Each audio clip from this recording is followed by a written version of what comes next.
While tensions continue to escalate in the Taiwan Strait, the Chinese Communist Party's CCP military has recently been undergoing an internal purge, following the downfall of a group of generals, including He Weidong and Miao Hua, on charges of corruption and disloyalty. Personnel replacements are now happening in secret. Some international observers believe the CCP authorities' purge has slowed down plans to attack Taiwan. Others, though, are starting to worry that the new commanders appointed after the military's massive cleanup might become more aggressive towards the outside world in an attempt to prove themselves and gain credit. But people often hesitate to consider the possibility of a military coup in China. The founding day of the Republic of China is set as October 10th, the day the Wuchang Uprising began in 1911. This is also called the Double 10th Day. The Wuchang Uprising marked the start of the Xinhai Revolution. Within 2 months of the uprising, revolutionary movements swept across China, north and south, quickly overthrowing the Qing dynasty and leading to the founding of the Republic of China on January 1, 1912. An important feature of the Wuchang Uprising was that it was accidentally started by soldiers and low-ranking officers from the Hubei New Army. Recently, an account on Platform X, spokesperson for Beijing Democratic Forces, published a piece titled, "An Urgent Appeal for PLA Soldiers to Rise Up," calling out, "Rebel, it's time to orchestrate a second Wuchang Uprising." The article argues that to fundamentally change China, in addition to requiring unarmed people without military training to rise up in large-scale peaceful protests to force the CCP to submit and accept change, for the soldiers, it will take picking up arms and launching an uprising to force this tyrannical regime, which has long delayed change, to yield and accept change. It was the Wuchang Uprising that forced the Qing Emperor to step down. Now we need a new Wuchang Uprising to force the CCP to abandon the current authoritarian system. History has reached this moment. China needs to break the current deadlock, needs a major turning point to enter a new path of freedom and justice. History has reached this moment. Plus, soldiers with a conscience, it is time to pick up your weapons and stage a new Wuchang Uprising. Light the fire of freedom to destroy the darkness of the CCP's tyranny. The background of this spokesperson for Beijing Democratic Forces is unknown. Some netizens left comments questioning this, saying, before the Wuchang Uprising, the Revolutionary Party did a lot of work within the Hubei New Army. Revolutionary Party members already made up 1/3 of the 8th Engineer Battalion that led the uprising. What work have your democratic forces done within the PLA today? Don't tell me you're just yelling slogans. Given the extremely closed military camps and the CCP's intense political brainwashing of soldiers, it's truly impossible for outsiders to know if they can organize effectively. However, based on what I know, some soldiers definitely have their own thoughts. The fact that the CCP authorities are stepping up management of soldiers suggests that strong undercurrents are moving within the barracks. On December 23, 2024, the CCP's PLA Daily published an article discussing the management of grassroots officers and soldiers. It pointed out loose management and slack discipline, emphasizing the need to crack down on unauthorized climbing the wall, which is the act of jumping over the CCP's internet firewall to access outside information. The PLA Daily's article is basically admitting that jumping the firewall has become a common phenomenon. If soldiers can secretly jump the firewall, the impact on military morale will be huge. In June 2023, the CCP military issued a document governing the social interactions of PLA leading cadres, urging them to continuously purify their social circle, life circle, and circle of friends. This reflects the CCP's top leadership's distrust of military officers and indirectly shows that the CCP's military is not a solid bloc. My earlier discussions with friends familiar with China's military and political circles led to the conclusion that high-ranking CCP generals are extremely corrupt, primarily focused on clinging to power with the current leadership, and thus lack the courage for an uprising. The possibility of them launching a military coup is extremely low. However, a lower-level coup may already be building up energy. This past November 11th, CCP Central Military Commission Vice Chairman Zhang Yuxia published an article in the People's Daily claiming they must resolutely prevent people from being two-faced or demonstrating false loyalty, and instead must instill loyalty to the core leadership and obedience to the CCP's command in the minds of officers and soldiers. He also said they must win local wars. The focus of Zhang Yuxia's remarks is not just aimed at high-ranking generals, but even more so at frontline officers and soldiers, demanding they obey orders. The CCP often shouts about what it lacks, and bringing this up suggests that two-faced people are everywhere in the military. In the context of fighting the CCP, this talk of two-faced individuals and false loyalty precisely shows that many are temporarily enduring and pretending in order to build up energy against the tyranny. This is wisdom. Such people exist in all fields, and in the CCP military, there are actually more of them, especially in highly oppressive environments. This is because high pressure goes against human nature and makes a backlash inevitable. On the surface, the CCP military has generally increased the benefits for soldiers in recent years. However, insiders reveal that money cannot solve the problem now. The biggest issue is the omnipresent injustice, and all sorts of messed up things are happening. It's just that the military is extremely closed, and serious incidents simply cannot get out. The plight of retired soldiers is a kind of reflection of the status of active duty soldiers. Narrator. In June of this year, a video circulating online showed several special police officers checking on petitioning veteran soldiers in the waiting hall of the Jingjiang railway station in Jiangsu. Veteran shouter, "It was wrong to be a soldier, it was wrong to join the CCP.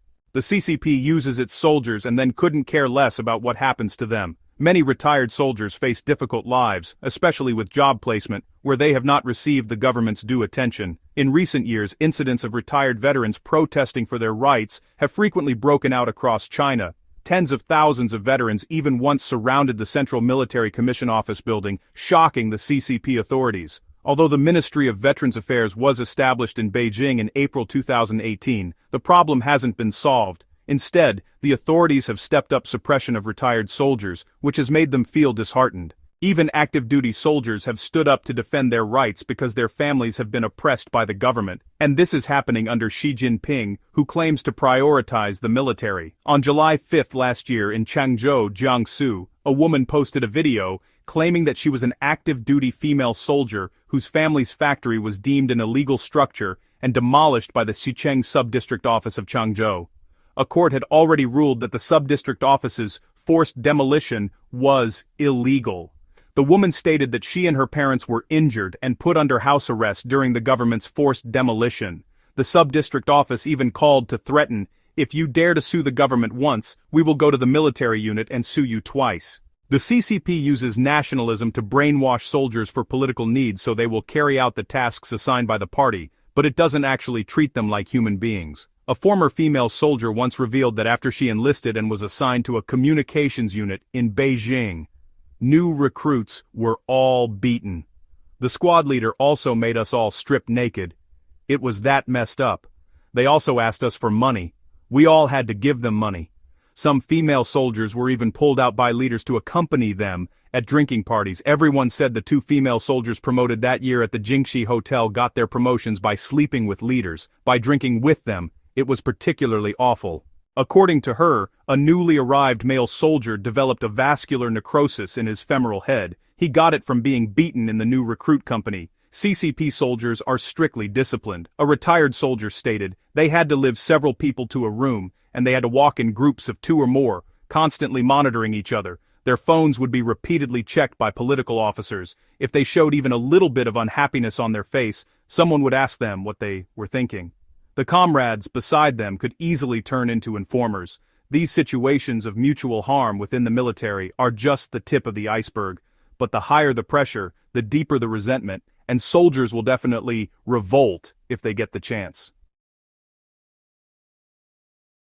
Recently, someone posted banners on a road sign outside the Guiyang police station in Suping County, Zhuhaidian City, Henan Province. The content was, Xi Jinping step down, stop live organ harvesting, end totalitarian tyranny, CCP step down, stop human rights persecution. Other banners included content like, annihilate the Communist Party, overthrow Xi Jinping, Xi Jinping's nickname, restore freedom of speech, stop internet censorship, as well as a large character poster called The Awakening Truth Letter. On October 25th of this year, someone hung up 2 anti-CCP banners on the streets of Sanlitun, Beijing. The content was, the essence of the Communist Party is an anti-humanity, anti-human evil cult. They will inevitably bring endless disaster to China. And, open party restrictions, freedom to form parties, free competition, free choice, establish a new China that is free, humane, and based on the rule of law. Because of the long-term high-pressure stability maintenance by the CCP and the difficulty of resistance, the public has always had a hope for a military uprising. Before the CCP's 20th National Congress in October 2022, the brave man Peng Lifan displayed anti-CCP banners on Beijing's Citing Bridge. "We want food, not COVID tests. We want freedom, not lockdown. We want dignity, not lies. We want reform, not a cultural revolution. We want votes, not a leader. We want to be citizens, not slaves," as well as strike classes and strike work, remove the dictator and national traitor Xi Jinping. Peng Lifan once published a letter to all compatriots on ResearchGate, urging all military personnel and police to be as brave as Kai Li Jun and Tang Ji Yao. Do not help the tyrant, do evil. Do not sell your lives for the dictator. Do not become cannon fodder for the dictator. Kai Li Jun and Tang Ji Yao responded to the Shanghai Revolution in 1915 and later launched the National Protection War against Yuan Shikai's attempt to restore the monarchy to protect the constitutional government. They are historically known as the three heroes of national protection. As I said earlier, the possibility of generals rising up is low, but an armed uprising by the CCP's lower ranks is possible. I mentioned in a previous article that earlier this year, a friend with relatives in a certain CCP theater command agency revealed PLA morale is actually unstable. The military is too rotten, everyone buys their way into office. 2 consecutive directors of the Central Military Commission Political Work Department, who manage personnel, Zhang Yang and Miao Hua, have fallen from grace. Grassroots officers and soldiers with their own thoughts are very dissatisfied. There are indeed some officers who want to emulate the Wuchang Uprising and are waiting for an opportunity to act.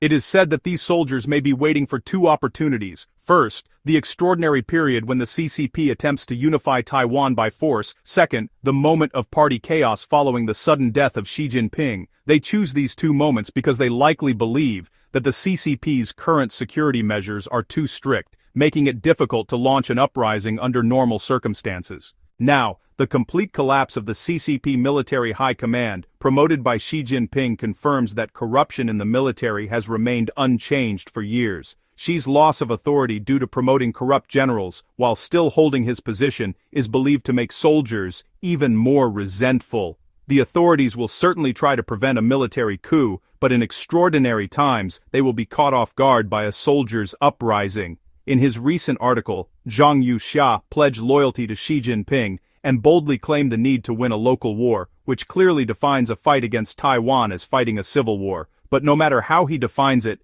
if the CCP goes to war, the opportunity for prepared soldiers to revolt will arrive. Thanks for watching and joining us on this journey to unveil China's many layers. If you found this video insightful, please give it a thumbs up, share it with others, and hit that subscribe button to stay updated. See you in the next video.